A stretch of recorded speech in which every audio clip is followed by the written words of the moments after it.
Patricia, Lynn, Danforth, Skenandore. Patriciia. Lynn.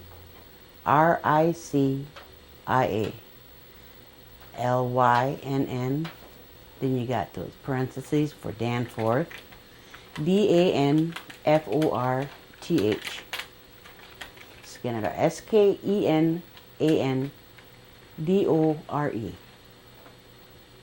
Okay, could you tell me where you were born and the date of your birth? I was born in Green Bay, Brown County, March 18th, 1947. Okay. And are you married? Yes, I am. And who are you married to? I'm married to Harvey Skenandore Sr. And do you have children? Yes, I have. I had 4 children. I have 3 now. And could you give me the names of your children? The oldest is Lisa Marie Skenandore.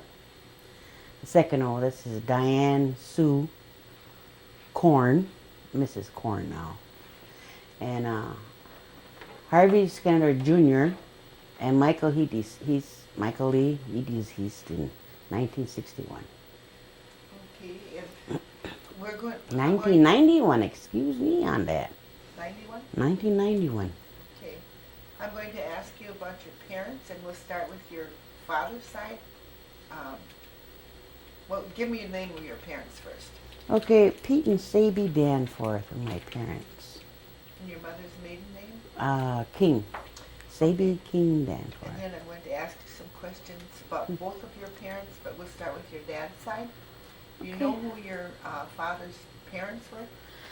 I know who they were, but I had never met them. They were Pete and Jane Danforth. Pete and Jane Danforth, yeah. Do you know Jane's maiden name? No, I don't. Can you go back any further than that? Do you know who their parents were? No, I can't. Okay, then we'll go on your mother's side. Who her parents were? Statler King and Samantha King. I don't know what her maiden name was. It was Skenandore, I think it was. I Don't know. it on that paper. I forgot to read it. Did you know who their parents were? No, I don't. You can only go back to your grandparents. The only far as I could go back is my grandparents, yeah. And just as for Statler and Samantha's parents, I do not know. Okay. Do you remember what your grandfather did? Grandfather King did? No, I don't. You don't know what kind of work he No, did? what? Nope. How Nope. about your grandmother? All I remember about her is being a housewife. And I forgot when she passed away, but I got married in 65, and I think about 64, 65 she had passed away. But she was very elderly too, yeah. Okay, But I don't remember what she did. but on your father's side, do you remember what your grandparents did there? Pete and Jane? Yeah. No. No. Do you know anything about your mother and father's education? Mom, They she went went to to school. I'm pretty sure she graduated, but I don't know about Dad, Pete. I don't know about him. Do you know where your mother went to school at? No, I don't. It's going to be really fast, you know. Fast interview. Do you have any sisters and brothers? Yes, so the ones that are alive are Betty, Elizabeth Skenandore, and Marianne Kuchenberg. And my brothers that are alive are Eugene Edward Danforth and Clifford Statler Danforth. He's named after my Both of grandpa. them to your grandfather. And how many were there altogether? 12 or 13 of us. The ones that are gone were Frederick, Joanne, Peter, Billy, Tony, Reggie, and my sister Yvonne. They left You have us. a large family. Yes, we did. Okay. What about yourself, your education? Where did you go to school? Oh, I went to Seymour High School in Seymour. Graduated 12. 12th grade. Okay. You know, the first one out of my family to graduate. Oh, really? Mm-hmm. Where did you go to grade school then? It was called Oneida State Graded on the corner of Highway H and Fish Creek Road. Yeah, at that time it's called Oneida State Graded. And then we, after they closed that down, then we went to Seymour Elementary School to finish out the 7th and the 8th grade. So they closed the school then while you were there. Mm-hmm. Mm-hmm. And do you remember any of the holidays from when you were young, growing up, and what you did on those holidays? I remember Thanksgiving all the time. Mom and Dad would have turkey and chicken, and a bunch of people would come over too. Buzzy would come over. Buzzy, Sonny King. Buzzy King, Sonny King. Dad would go hunting sometimes. Christmas, there's everybody, all the kids come home Christmas. They had a tree that stood in the corner, you know. Mm-hmm. They had no stand though, but somehow or other Dad nailed it to the wall. It was pretty good, a little bitty tree, you know. It was all right. It was really nice. All the kids would come home and they'd change the gifts and all. Easter wasn't too much I remember about Easter. Mostly Thanksgiving and Christmas I always remember, you know, so. And where did you go to church? Episcopal, right here. At this Episcopal, church? yeah, at this church, Episcopal church here. And did they always have a Christmas service? Oh, yes, you should have seen it. That church was always, we used to have plays before that, when I was a kid, you know, plays before that, little stuff. And then the church, that would be packed, just packed every Christmas Eve. Just packed, you know, people. They're singing hymns, you know, Indian songs they would sing, Indian hymns, you know, really beautiful. Was it Wendell McLester that always sang that one last song all the time? Yeah. Yeah, he had a beautiful voice. Mm-hmm. Was that an early service or a late service? That was, I would say 11:30 would be kind of late, isn't it? Mm-hmm. 11:30, yeah, 11:30. And then you always had a play earlier? Something like that, yeah. I can remember when I was a kid, but I haven't seen any lately since, you know, these new times in 1980s and 90s. I haven't seen nothing then. But the church is always packed, though. Everybody comes home.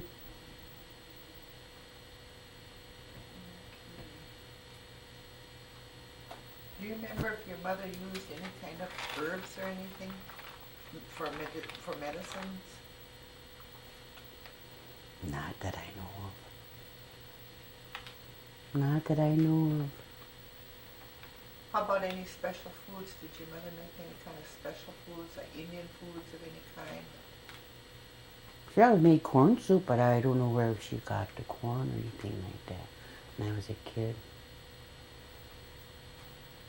Did you live on a farm growing up? It was a small one, a very small one. Horses, cows, pigs, chickens, ducks. Yeah, it was a very, very small farm. Did you always have a garden? Oh yes, Dad always had a garden out there. Did your mother do a lot of canning? Yes, she did, and we kind of go down the basement and rob the goodies. Open the can and rob the goodies a little bit. Oh yeah, she did a lot of canning, a lot of fruits too, corn, beans, yeah. She did a lot of that stuff. She did her own baking too. Mm-hmm. Very seldom we had bought bread. She did her own baking all the time. Did your mother work outside the home? Yes, she did. She was a cleaning lady for a professor in Appleton. Oh, he worked at the college, St. Lawrence College. I went there a couple of times to help her clean. And I think that was about it. Oh, then she was, what do you call that? She helped with the 4-H club around that time too. Oh. Yeah. She helped with 4-H club. What else did she do? I don't quite remember anymore. And what kind of work did your father do? He was a construction worker. He always said he built half a town of Appleton. the sewer systems, you know, and all that by the roadsides and all that stuff. That's what he said. He almost built him and Billy and my brother Reggie. They'd go to work and construct. He worked for Mr. Green. His name was Charlie Green. He said that he built half the town of Appleton. And then he farmed besides that? Yes, he farmed too when he came home, you know. But we had to keep up with the work too, you know. As we were kids, we had to help out with the farming, the work. So it was all right, I guess. Not bad, but what I could remember of it. Learning how to milk a cow on a one little round stool with that one thing in the middle, that one pig. I remember that. It was kind of fun. Did you have a lot of cows? Not that I remember. No. Not that I remember. 4 or 5. We had some cows and we had some horses. Yeah. Was just mainly for your own use? I would think so, yeah. I would think so. Then Dad tried planting out there. He planted corn out there too. But before he did any planting, I remember he used to, what do you call that, clear the land. Oh. He had to clear the land first. And there's that one strip I can remember, he'd go and he'd dynamite those trees out. Oh. I remember he'd run for it, he'd say, run. So we'd take off running and there goes a tree stump and all that stuff. Clear the land mostly by himself, as far as I figure, as far as I know, you know. I remember that much so far. Now look at it now, to come back with all the trees all growing all over again. All swamp back there now, it's not clear anymore. Like homes on it now too and all that, so. Yeah, I had fun in those days too. Are you living close to where your parents always lived? Yes, about a half a mile away. As far as that's the only place I grew up and that's the only place I knew where they lived. On the corner there. Oh, okay. Mm-hmm. And where were you married?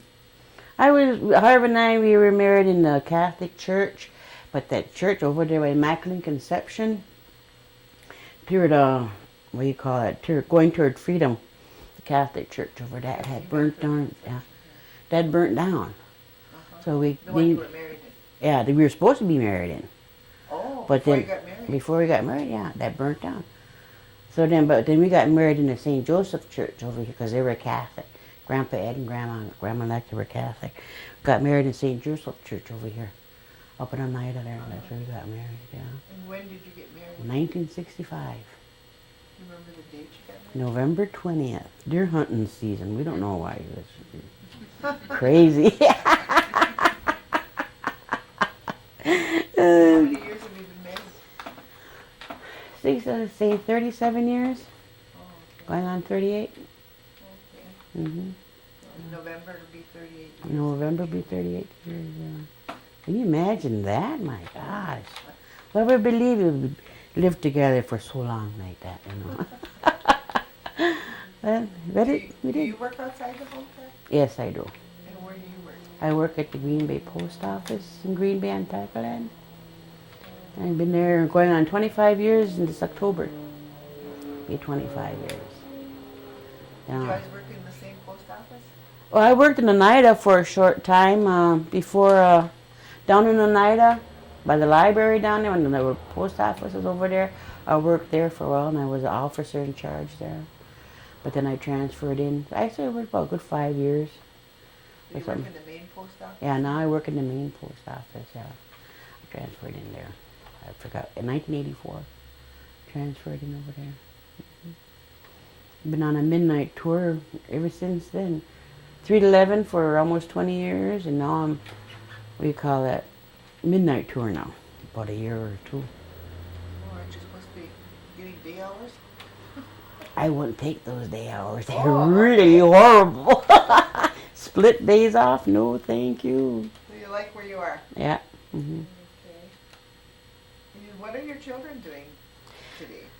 Well, let's see. Lisa, she's slightly handicapped, and she works for the Bark Industries for the handicapped. Mm-hmm. And she's what, 36 years old. Mm-hmm. And what do you call it? Diane Sue, she was going to Menominee Indian Tribe College up there in Kashina. She was going there to, then she quit there No, she's a dealer, not a dealer. She works at the, what is that, Boulder? Oh, okay. She works at Boulder. She works in the casino over there. When she married Chief, his name is John, really. But his name is Chief. Nickname is Chief. Then she moved up there, and that's where she works. Harvey Jr., he works at the Oneida Bingo Casino Hall over there. He's my baby. 25, 26 years old now. And do you have grandchildren? Yes, I have. I have 5 granddaughters now. Oh. 5 granddaughters. Melissa's 18, Jessica 17, Jamie 15, Amanda's 15. Let's see if I can remember. Jaya, she's 3 months. And I got 2 grandsons, Christopher Polanco and what do you call him? Cody Lee Skenandore. Oh, okay. Do they all live in this area? Well, the girls live up near Kashina. Melissa, Jesse, and Jamie live up with their mother in Kashina. Amanda lives with me, and Harvey Jr.'s got Jaya and Christopher and Cody. Oh. Harvey Jr. Okay. Let's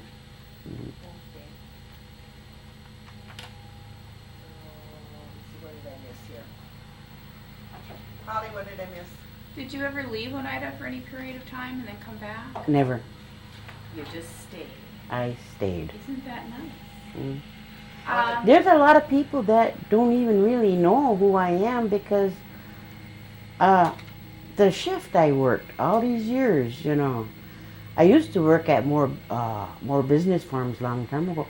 That was like a midnight to 7, 11 to 7 in the morning, and then 3 to 11, then there 2. And a lot of people I noticed that don't really know who I am. Oh, really? Yeah, because of the shifts I have worked, Yeah. you know.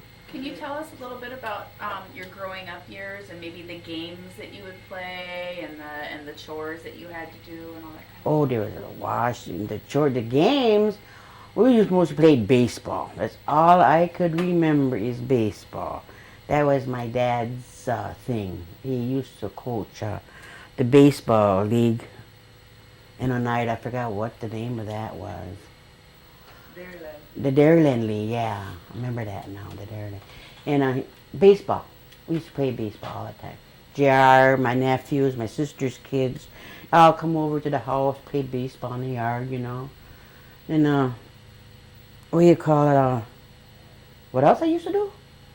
Oh, your chores. Oh, you had to do clean the house, help cook, feed the pigs and the horses, and keep them in the pasture and all. Did you have electricity or running water, any of that? I remember having a lantern in the house. I had to be in about 5 or 6. I remember that. And we had no lights, just lantern. Yeah, lantern, because Mom used to be there all the time with us at the table, reading, helping us read. Then one day there was lights. Just magic. Mm-hmm. Then one day there was a telephone that just rang. You go once and twice, and an operator would answer, you know. That kind of a telephone. Old time. Then one time there was a round TV, little bitty round TV. Oh yeah, I remember that too. But otherwise, my chores were like keeping the house clean, doing the dishes, scrubbing the floor. We didn't have no linoleum on the floor at that time when I was a kid. We had Mom made us with the pail and the scrub and go on our hands and knees, scrub that. And she always had a good looking floor too. Mm-hmm. And one day, there was linoleum. After you were gone or while you were still home? When I was still home, yeah. When I was, they brought in linoleum. But remember when I was a kid, they had to scrub the floors by hand. Now, And the steps. Could you remember if we ask you a question still to look at Lois though? Because, Oh! right, it looks better on camera. Okay, go ahead. I'm sorry. kind of thinking about, did you have a car growing up? Yes, I remember Dad having a couple of cars as a matter of fact. And he had tractors too. An old-time tractor with those great big spikes in it, remember them? Yeah. Aluminum wheels, you know, and they had great big spikes, you know. He had one of those. He had, I don't know how many cars he went through, but I remember the last car he let when I started to learn how to drive, you know. It was a new blue Chevy. Real, to me it was long. But I remember that. He had a new blue car. It cost him about over $3,000 at that time. Or a brand new car. Yeah. Back in the 64? And No, that's what you learned to 63? drive in? Yeah.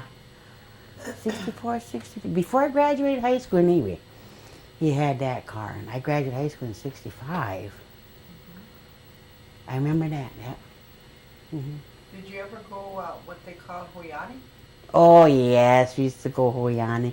Wasn't too far, though. We just went up the road to, what's her name, Andy Summers' house.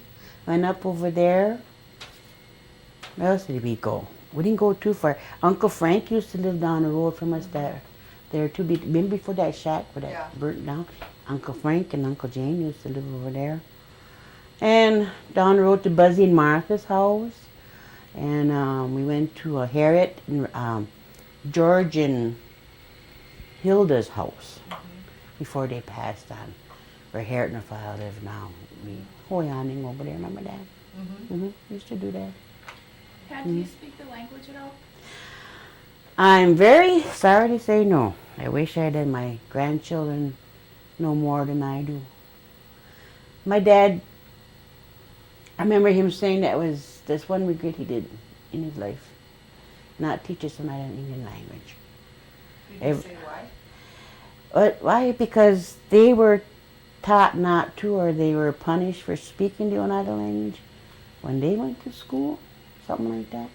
So he never taught us to speak. Just a few things, I would say, like salt, jahojis, or like that, and what do you call it, bread ganadalok, you know, for pig goose goose, you know, but just a few items, not in full sentences or anything else like that, you know. That's what Dad said. He so whenever him and Mom had something to say, go outside. Then we could hear him talking the language. Well, they talked in Oneida. They talked in Oneida to each other, yeah. But we were sent outside. He never taught us that. So just a few things, yeah. Because he was always punished for speaking. For speaking Oneida? Yeah. So That's an age-old story. that I guess so. I don't know, but that I was told, you know. So many of them say that. And And you said your dad never went away to school? I don't remember. He never talked about being gone Mm-mm. from government school or anything? Nope, just Mom. Oh. Just Mom. Betty would know. Do you know where she went to school, your mom? Nope. No. I know she went to school. Do you know if she graduated from high school? She must have. To teach me stuff. I don't really know, but to me, I think she did. The way it sounded to me, you know. Yeah, so. Did your grandmother ever live with you? Yes, Grandma Samantha did. That's your mother's mother? Yeah, that's my mom's mom. Grandma Samantha lived with us for, I don't know how long. But then she passed on. Our house was so small, you know, they had that bed in the kitchen. There was one room, it served as a kitchen and a dining room table all at once. And we had one small living room, then an upstairs, you know. And then, they brought Grandma over home.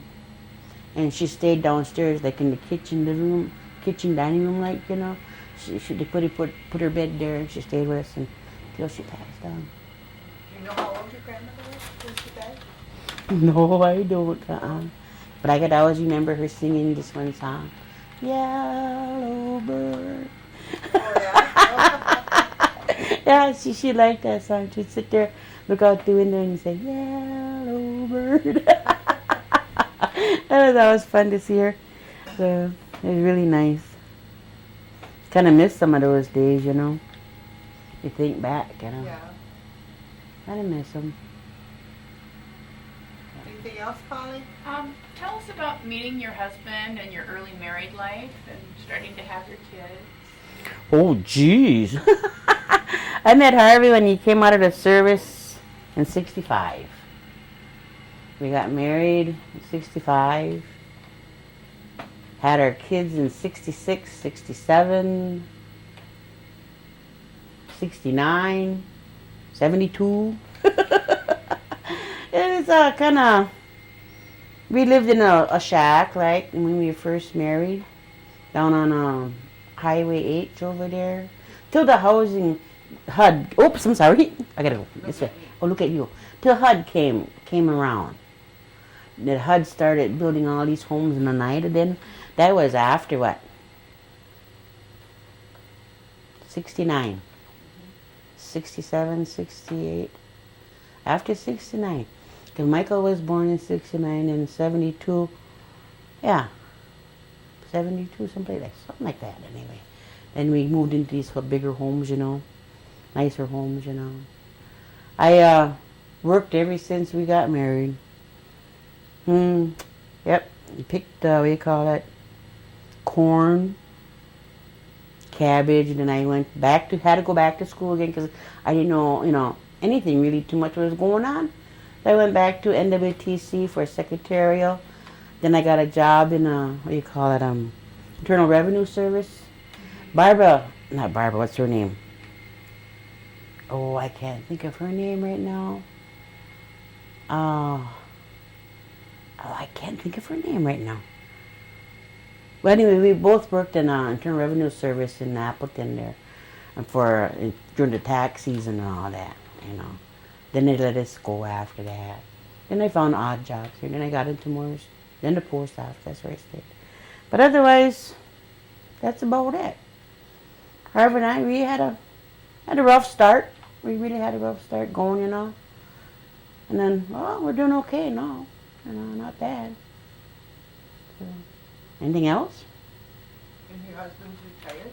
Yes, he's retired. I'm still working. Yeah, he's 59 years old and I'm 56 years old now. We've been together 37 years, going 38 years, yeah. It wasn't a bad life at all. It was a good life, too. Very good. Miss my brothers and miss my sister. Yeah. Miss my son. Yeah. You know. Miss mom and dad. And we used to go pack in the car every Sunday and go to baseball games all the time. Okay, that was a lot of fun watching, yell and scream at the baseball games. Remember we used to play up over here by the church? Yeah. Everybody sit on top of that hill over there, you know. Dad and me be coaching, Billy and all and be playing ball. That was a lot of fun. Did you go to any other kind of games? Oh, just basketball games at the Seymour High, you know, basketball games, and as far as I could remember, just basketball games and baseball games. Did you play basketball when you were in high school? No, I didn't play basketball. Were you in any sports now? No, I don't remember them having too much sports over there for girls at that time, in the early 60s. Oh, they got a lot of sports now for everything you could think of. I think they had basketball, though, but I didn't play basketball, though, no. Mostly for the boys, I think. Do you have any hobbies at all? Me? Oh, my goodness. I love bird watching. Bird watching. I'm a collector of birds. I got all kinds of birds you could think of. And I'm a Betty Boop fan. See that? That's my watch. Betty Boop? Betty Boop. I got NASCAR, Betty. I love watching NASCAR. Yeah. But I'm a collector of Betty Boop. Collector of birds. I love bird watching. I like to play slots every now and then. I don't know if you call that a hobby or not. Go to bingo, yeah. But I got all kinds of Betty Boop you could think of. And you want to pick up your picture and hold it up and let him get a picture of it? Oh, of me when I was a baby? Yeah. Oh, I think I'm a darling. Can you see that? Yeah, hold it there for just a minute. Yeah, that's the only picture I have of me. I have no other picture of me. All my high school pictures are gone when I was graduating my senior class picture. I can't find nothing. Oh. So this is the only thing, and then what's her name gave me this? Edith Smith. Oh. She gave me this here picture, yeah. Did you get in on it? Huh? Yeah, we got it. Okay. Yeah. What about any changes? You've lived in Oneida your whole life, so Mm-hmm. tell us about what you've observed in the big changes. The big change. You want this anymore? Nope, we're good. Okay. The big changes is how the people, how the education has spread amongst everybody, the tribal languages, and what do you call it? The homes for the elderly, homes for people, home for the citizens of the tribe, and the stores that have come up. The people that are being well taken care of. The nursing homes and which we never had before when I was a kid. None of that stuff, you know. And then before you had to hire people to take you someplace when there's a transit that goes around that takes people all over, you know. And just call them up and they'll come and get you, you know. Stuff like that. It's a big change, and it's very glad. And I'm very happy they're around, you know. So the conveniences for the health centers and, well, gotta look at it. I'm going all over the place. Convenience of the health centers that come up, you know, and it's very good. A lot of change since I was a kid, where you had to walk and, you know, or you'd had to ride your bike, but now there's transits, you know, and nursing homes, the better schools, true schools, you know. So it's come a long way. And what would you tell the children today of what they should be doing? What they should be doing? Go to school. Get a better education. Stay off drugs. You know. And do what you want to do. Make your dreams come true. I always wanted to be a Marine like my brother Reggie was. But I got married. I got hooked up instead and got married, you know. If you're young, go to the service and, you know, get a better education, you know, just see the world. Don't do drugs and all this other stuff, you know. So just make your dreams come true. Do you think that the tribe has enough programs provided for the elderly? Oh, that good one up over there by the Riverdale Drive. Yeah. That one over there, senior center. That was a good. That's a good thing there. What they're offering, they do a lot of things over there, and those homes, those apartments for the elderly. I suppose there could be more done. I suppose, but can't think off right on hand. What do you think they're providing? Yes, they're providing pretty good. Yeah. There's they take them to the doctor whenever they need to, or the doctor. They got these volunteers, or what do you call them? CHRs or whatever. Yeah, they're doing pretty good. Is there anything else you'd like to tell us today? Today?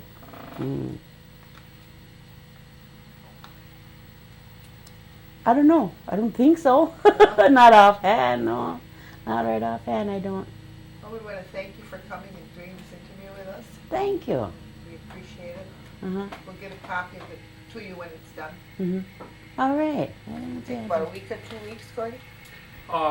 Should be about a week and a half. Maximum 2 weeks.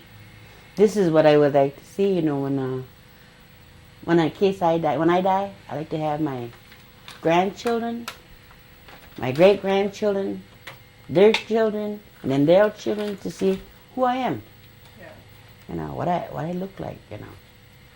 Well, this is one of the real reasons behind Who they belong to. that we're trying to do this. You know, that's why we ask about the parents and the grandparents, because by the time you finish talking, you've covered almost 5 generations.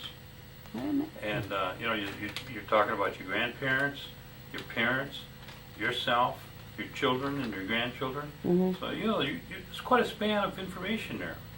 And we're hoping someday that the kids in the school systems can punch in their grandma's name and the interview will come up on the screen, you know. That's the goal. And it'll That's be good. preserved. That is good.